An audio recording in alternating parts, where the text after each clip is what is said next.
Hello guys, welcome to Shweta classes YouTube channel and this is Shweta Tomar. कैसे हैं आप सब लोग? चलिए स्टार्ट करते हैं आज का क्लास। एक्सरसाइज 14.3 कल हम लोगों ने किया था। एक्सरसाइज 14.3 की क्वेश्चन नंबर 1, 2 एंड 3 और आज हम लोग करने वाले हैं 4 to 7। ठीक है, तो अगर आप लोगों ने एक बार क्वेश्चन नंबर 1, 2 एंड 3 नहीं देखा तो उन्हें देख लेना, क्योंकि वहां पर जो इंटरसेक्टिंग पॉइंट बताए हैं, सेंटर ऑफ रोटेशन बताया है, ऑर्डर ऑफ रोटेशन बताया है, वो थोड़ा सा आपको क्लियर हो जाएगा। ठीक है, तो आज हम थोड़ा फास्ट करेंगे इसको, क्योंकि कल की क्लास में हम ये सब समझा चुके हैं। ठीक, चलिए क्वेश्चन नंबर 4 है। आपके सामने एक बॉक्स दिया हुआ है जिसमें शेप्स लिखी हुई है, सेंटर ऑफ रोटेशन लिखा हुआ है, ऑर्डर ऑफ रोटेशन लिखा हुआ है और एंगल ऑफ रोटेशन लिखा हुआ है। ठीक है, तो देखो सबसे पहले स्क्वायर कैसे बनाते हो। स्क्वायर सारी साइड्स इक्वल होती है ना स्क्वायर की, तो ये स्क्वायर शेप बन गई। ठीक है, अब ये पूछा उसने कि सेंटर ऑफ रोटेशन क्या है इसका, बताओ सेंटर ऑफ रोटेशन क्या है। तो सेंटर ऑफ रोटेशन इसका होगा जहां पर डायगोनल एक दूसरे को इंटरसेक्ट करेंगे। ठीक है, जहां पर डायगोनल्स एक दूसरे को इंटरसेक्ट करेंगे वही इनका इंटरसेक्टिंग पॉइंट या आप कह लो सेंटर ऑफ रोटेशन होगा। क्यों ऐसा होगा? क्योंकि सारी साइड्स इक्वल है, जो डायगोनल होंगे वो एक दूसरे को 90 डिग्री पर कट करेंगे। ठीक, तो क्या लिखेंगे यहाँ पर? सेंटर ऑफ रोटेशन क्या है? Intersecting point of diagonals. intersecting point of diagonal। ठीक है, अब पूछा है आपसे ऑर्डर ऑफ रोटेशन क्या है, तो बताओ कितनी बार रोटेट कर सकते हो। भाई अगर एक बॉल को आप इधर रखोगे तो 1 टाइम, फिर ये इधर आ जाएगी, तो इसको यहां करोगे 2 टाइम, फिर यहां करोगे 3 टाइम और वापस यहां ले आओगे 4 टाइम। यानी कितने टाइम आप रोटेशन कर सकते हो इसको? एक स्क्वायर को आप 4 टाइम रोटेट कर सकते हो, यानी 4 डायरेक्शन में आप चेंज कर सकते हो। क्यों चेंज कर सकते हो? क्योंकि इन 4 डायरेक्शन में इनको रोटेट करने पर इनकी पोजीशन में कोई फर्क नहीं आएगा, है ना। स्क्वायर बाई सारी साइड्स इक्वल हैं, डायगोनल्स 90 डिग्री पर कट कर रहे हैं, तो आप इसको रोटेट करते जाइए। किसी भी तरफ से इसको ऊपर रखने पर इसकी शेप में कोई चेंज नहीं आएगा, है ना। तो इसीलिए क्या बोलेंगे? ऑर्डर ऑफ रोटेशन क्या है? 4। अब एंगल ऑफ रोटेशन क्या है बताओ। देखो एंगल ऑफ रोटेशन अगर मैं एक और बना लेते हैं यहां पर, ये जब बॉल आपकी यहां पर है, ये डायगोनल ने कट किया 90 डिग्री पर। ठीक है, एक बार आपने रोटेट किया तो ये कहां पहुंचा? यहां पहुंच गया। यानी कितनी डिग्री घूम गया? आपको मालूम है कि जो स्क्वायर है, जो यानी जो भी क्वाड्रिलेटरल होते हैं, उनके जो टोटल सम का एंगल होता है वो कितना होता है? 360 होता है। आप इसको 4 टाइम रोटेट कर सकते हो, तो आप इसको किससे डिवाइड करोगे? आप इसको 4 से डिवाइड करोगे, क्या होएगा? 90 डिग्री। इसका मतलब जब आप इसको एक बार रोटेट करोगे तो कितने डिग्री के एंगल से रोटेट हो जाएगा? ये 90 डिग्री के एंगल से रोटेट हो जाएगा। समझ में आ गई बात? बताओ जल्दी से, क्लियर हो गई बात कि 90 डिग्री कैसे निकाला मैंने एंगल ऑफ रोटेशन? क्योंकि आपको मालूम है स्क्वायर है, रेक्टेंगल है या कोई भी क्वाड्रिलेटरल है, उनके इंटीरियर एंगल्स का जो सम होता है वो कितना होता है? वो 360 डिग्री होता है। ठीक है, और आप इसको 4 बार रोटेट कर रहे हो, इसको कितने टाइम रोटेट कर रहे हो? 4 टाइम। तो 4 से आप 360 डिग्री को डिवाइड कर दो, तो एक बार में कितना घूमेगा वो निकल कर आ जाएगा, तो 90 डिग्री घूमेगा। एंगल ऑफ रोटेशन क्या हो गया? 90 degree. Same as rectangle. Rectangle की शेप कैसी होती है? ऐसी होती है। ठीक है, अब इसका सेंटर ऑफ रोटेशन क्या होगा? इसका भी सेंटर ऑफ रोटेशन क्या होगा? इंटरसेक्टिंग पॉइंट ऑफ, यहां मैंने, हाँ डायगोनल, पॉइंट ऑफ डायगोनल। ठीक है, इंटरसेक्टिंग पॉइंट क्या है? डायगोनल। लेकिन आप रेक्टेंगल को कितने टाइम रोटेट कर सकते हो? ऑर्डर ऑफ रोटेशन क्या है भाई? स्क्वायर की सारी साइड्स इक्वल थी, इसीलिए मैंने ये बोला था कि आप इसको किसी भी डायरेक्शन में रख दो, आपको सेम फिगर दिखाई देगी। लेकिन यहां देखो, रेक्टेंगल को अगर मैं रेक्टेंगल को इतना रोटेट करूं केवल, तो क्या हो जाएगा, ये रेक्टेंगल ऐसे बन जाएगा, है ना। तो इसकी शेप चेंज हो गई ना। और रोटेशन का क्या मतलब होता है कि किसी भी ऑब्जेक्ट को जब हम रोटेट करें तो जो उसकी फिगर है वो चेंज नहीं होनी चाहिए, है ना, नहीं होनी चाहिए ना। तो देखो हम क्या कर सकते हैं इसको, अगर मैं इतना ना करूं और मैं आपको बोलूं कि मैं इसको यहां तक रोटेट करूंगी, ठीक है, तब इसकी शेप कैसी आ जाएगी, तब इसकी शेप कैसी आ जाएगी, ये जो बॉल यहां थी ये बॉल अब यहां आ जाएगी, है ना। तो क्या कोई शेप में चेंज आया, नहीं आया ना शेप में चेंज। तो कितनी बार रोटेट किया हमने इसको केवल 2 टाइम रोटेट किया, यानी एक बार आप ऐसे रोटेट कर सकते हो और दूसरी बार आप इसको इस बॉल को यहां तक लाके रोटेट कर सकते हो, यानी 2 टाइम केवल रोटेट कर सकते हो। तब आपके रेक्टेंगल की जो शेप है उसमें कोई चेंज नहीं आएगा, ठीक है। और एंगल ऑफ रोटेशन क्या होगा, तो टोटल मैंने आपको बताया 360, और कितनी बार रोटेशन है 2 टाइम, तो डिवाइड कर दो, कितना आ गया 180 डिग्री। तो एंगल ऑफ रोटेशन क्या निकल कर आया, 180 डिग्री निकल कर आया। क्लियर हो गई बात। चलो अब ये ऊपर वाले एक बार इरेज कर देते हैं।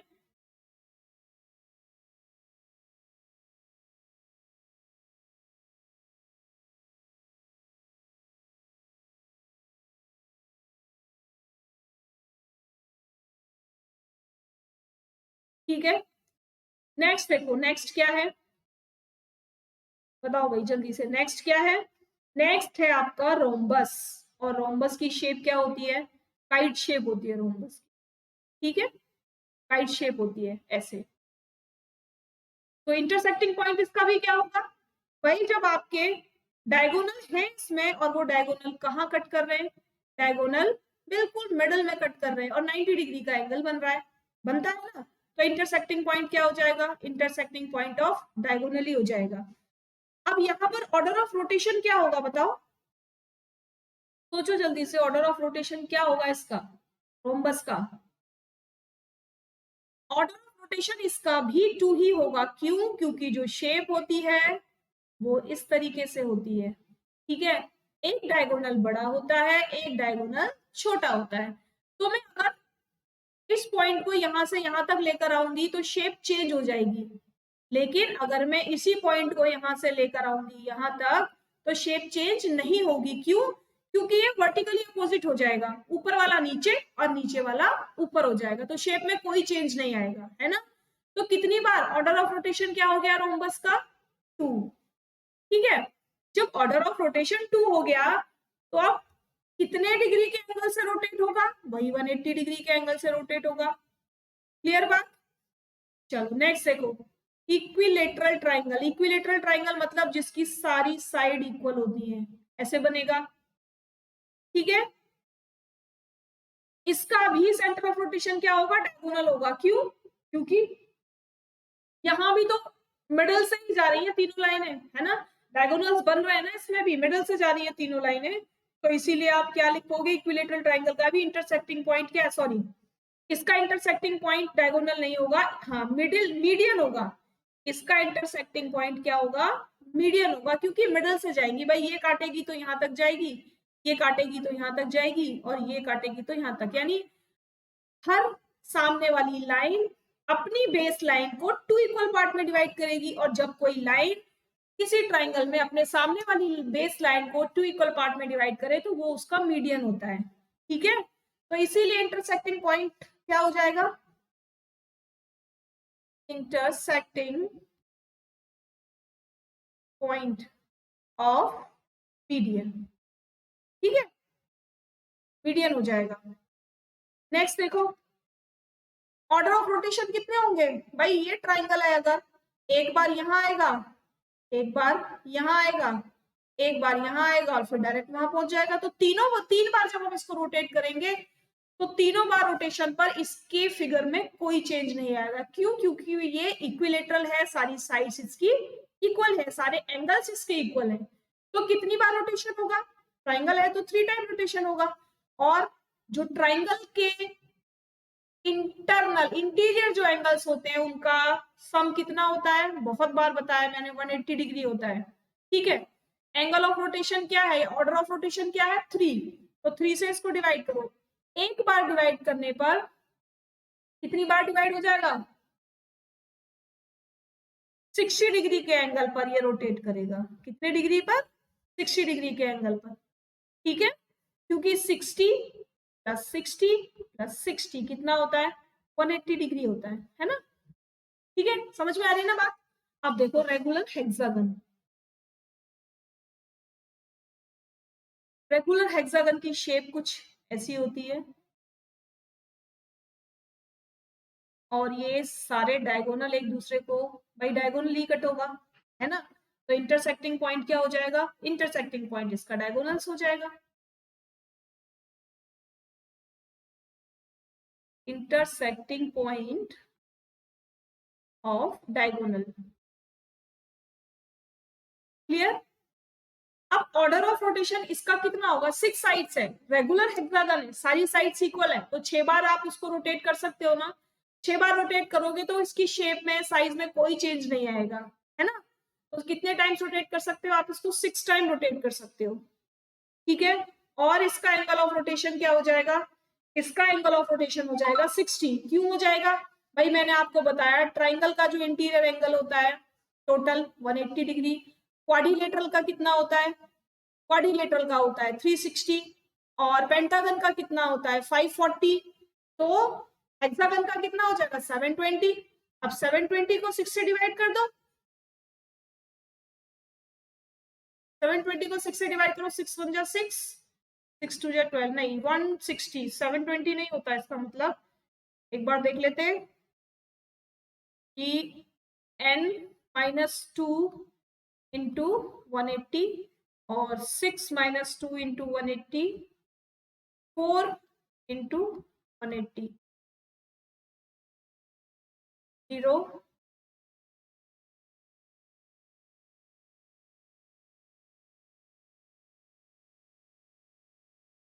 हाँ होता तो 720 है भाई, लेकिन 6 टाइम घूमेगा, 720 ही होता है, लेकिन 6 टाइम घूमेगा तो 60 डिग्री नहीं आना चाहिए, कितना आएगा 120 डिग्री। ठीक है, 120 डिग्री एंगल ऑफ रोटेशन क्या हो जाएगा, 120 डिग्री का हो जाएगा। ठीक है, चलो नेक्स्ट वाला देखो, सर्कल। ये बन गया आपका सर्कल। सर्कल में इंटरसेक्टिंग पॉइंट क्या होगा, बताओ क्या होगा, सेंटर ही तो होगा, कि जितनी भी लाइन जाएंगी सारी सेंटर से होके जाएंगी। ठीक है, और एंगल ऑफ रोटेशन क्या हो गया, इनफाइनाइट, कितनी भी बार घुमा सकते हो, कोई फर्क पड़ने वाला नहीं है ना। और एंगल एवरी एंगल से घूम जाएगा, किसी भी एंगल से घूम जाएगा, जितनी लाइन आप ड्रॉ कर दोगे उतने ही एंगल से घूम जाएगा। क्लियर। नेक्स्ट है आपका सेमी सर्कल। सेमी सर्कल मतलब हाफ सर्कल। अब हाफ सर्कल क्या है, half circle centre of rotation क्या होगा, मिड पॉइंट ऑफ डायमीटर्स, कहां से, यहां से। ठीक है, यानी एक बार ऐसे केवल एक बार घूमेगा बस, मिड पॉइंट ऑफ डायमीटर। क्या घूमेगा, नहीं घूमेगा, एक बार भी नहीं घूमेगा भाई। इसको आप ऐसे करोगे तुरंत शेप चेंज हो जाएगी, है ना। तो हम ऑर्डर ऑफ रोटेशन क्या रखेंगे, केवल एक बार।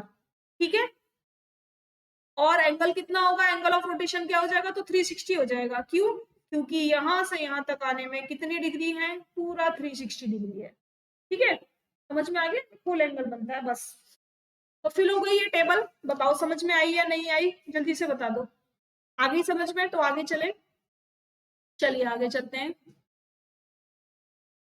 Name the quadrilaterals which have both line and rotational symmetry of order more than 1। ये क्वेश्चन भी हम अभी लास्ट वाले क्वेश्चन नंबर 1 2 3 के बीच में ना कई बार कर चुके हैं।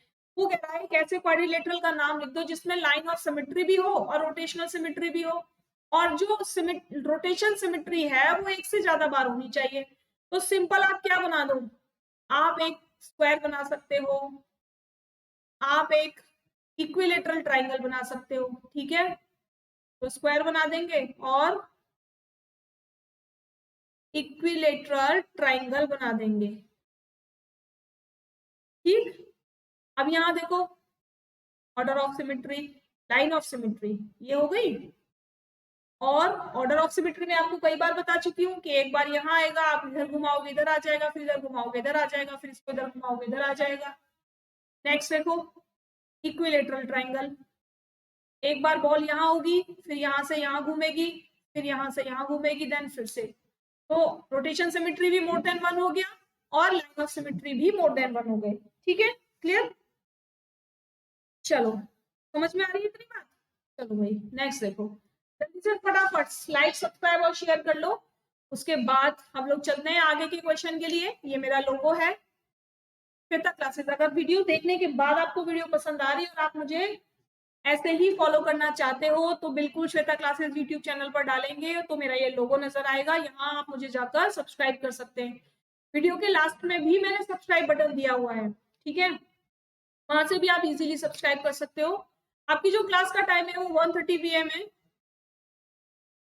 ठीक है, तो डेली 1:30 PM पर आपको एक क्लास मिलती है जिसे आप दिन में किसी टाइम देख सकते हो। तो लाइक जरूर करना है, कि कोई कंजूसी नहीं है लाइक करने में, और अपने दोस्तों को शेयर भी करना है, ठीक है। और जो लोग आज फर्स्ट टाइम देख रहे हैं वो एक बार सब्सक्राइब कर लेंगे और बेल आइकन पर प्रेस कर लेंगे, जिससे आपको डेली एक नोटिफिकेशन मिल जाए क्लास का, ठीक है। चलो, after rotating by 60 degree about a center, a figure looks exactly the same. किसी एक ऐसी फिगर है जिसको 360 रोटेट करने पर सेंटर से वो बिल्कुल सेम दिखती है, 60 डिग्री रोटेट करने पर, ध्यान रखना, एट इट्स ओरिजिनल पोजीशन, जैसी वो ओरिजिनल पोजीशन में थी। At what other angles will this happen for the figure? और इसके अलावा और कौन से एंगल हो सकते हैं जिसको आप रोटेट करोगे तो वो आपको एज इट इज दिखेंगे? कौन कौन से एंगल हो सकते हैं बताओ? देखो कितने सारे तो हमने यहाँ निकाल लिए थे, निकाले थे ना, 90 डिग्री, 180 डिग्री, 60 डिग्री, 120 डिग्री और 360 डिग्री, यही वाले लिख देंगे बस हम, ठीक है। तो 120 डिग्री, 180 डिग्री, 240 डिग्री,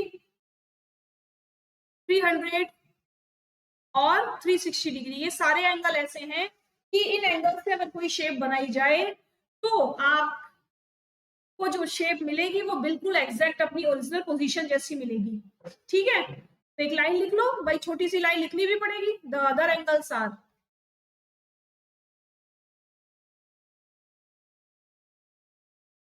क्लियर? ये एंगल लिख दिए, उसके बाद लिखोगे so the figure is said to have rotational symmetry, so the figure is said to have rotational symmetry about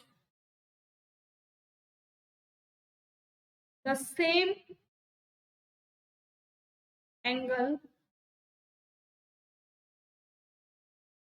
as the first one, ठीक है। इतनी लाइन हम लिख लेंगे, क्लियर हो गया एकदम? क्वेश्चन कोई डाउट है किसी को तो आप लोग पूछ सकते हो, ठीक है। नेक्स्ट देखो, can we have a rotational symmetry of order more than one whose angle is angle of rotation is, यानी वो ये कह रहा है कि एक ऐसी शेप अगर मैं बनाऊं जिसका एंगल 45 डिग्री हो तो क्या मैं उसको एक से ज्यादा बार रोटेट कर सकता हूँ, या 17 डिग्री हो तो क्या मैं उसको एक से ज्यादा रोटेट कर सकता हूँ?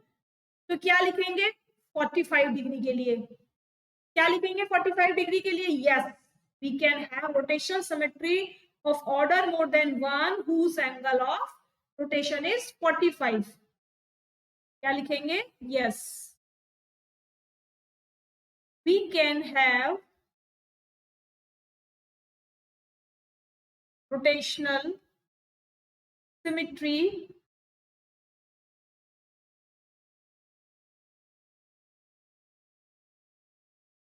of order more than one whose angle of rotation is 45 degree. ठीक है, लेकिन अगर मेरा एंगल 17 डिग्री है तो मैं कोई भी ऐसी शेप नहीं बना सकती जिसको मैं सेम रोटेशनल ऑफ सिमेट्री उसकी सेम कर सकूं, यानी उसको अपनी घुमाने के बाद उसको ओरिजिनल पोजीशन में ला सकूं। तो हम इसके लिए क्या लिख देंगे, no, we cannot have a rotational, sorry यहां लगा दिया, यहां नहीं लगा, rotational symmetry of order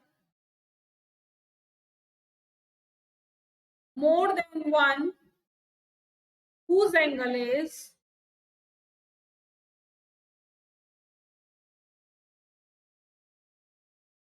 17 degree. ठीक है, क्लियर बात। चलो तो आज के लिए केवल इतना ही रहने देते हैं, और ये आपका चैप्टर आज बिल्कुल फिनिश होता है। कल से हम लोग एक नया चैप्टर स्टार्ट करेंगे, चैप्टर 15, और देखेंगे उस चैप्टर में नया क्या है। बहुत इंटरेस्टिंग चैप्टर है जो हम लोग कल स्टार्ट करने वाले हैं। ठीक है, तो सभी लोग वीडियो को एक बार लाइक, सब्सक्राइब और शेयर कर लेंगे, कंजूसी किसी को नहीं करनी है।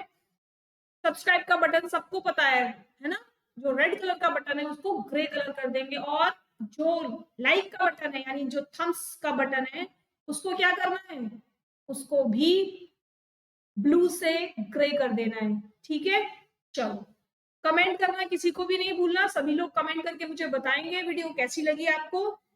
चलिए कल फिर मिलते हैं, thanks for watching, bye bye.